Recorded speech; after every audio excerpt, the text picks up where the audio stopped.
തിരുവനന്തപുരം നഗരത്തിന് നരേന്ദ്രമോദി നൽകിയ സൗഭാഗ്യങ്ങൾ ആർക്കും കാണാതിരിക്കാനാവില്ല.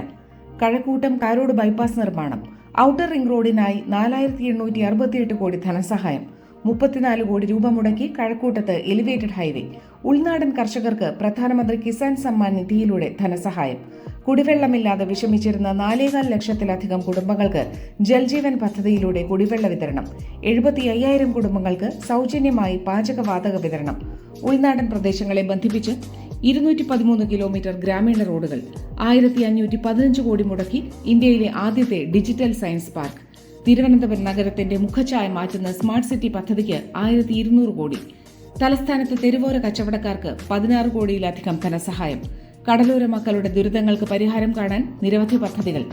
തിരുവനന്തപുരത്തെ മോദി മറ്റൊരു തിരുവനന്തപുരമാക്കി മാറ്റിക്കൊണ്ടിരിക്കുമ്പോൾ തിരുവനന്തപുരത്തിന്റെ MP വിദേശ രാജ്യങ്ങളിൽ ചുറ്റിയടിക്കുകയായിരുന്നു.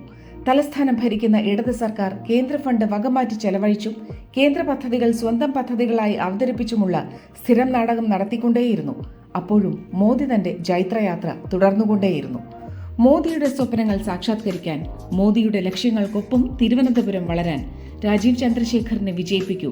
ഓർക്കുക, രാജീവ് വിജയിക്കുമ്പോൾ മോദിയുടെ സ്വപ്നങ്ങളാണ് വിജയിക്കുന്നത്. വികസനത്തിന്റെ നല്ല നാളേക്കായി BJPക്ക് വോട്ട് ചെയ്യൂ. മോദി ഭരണം ഉറപ്പാക്കൂ.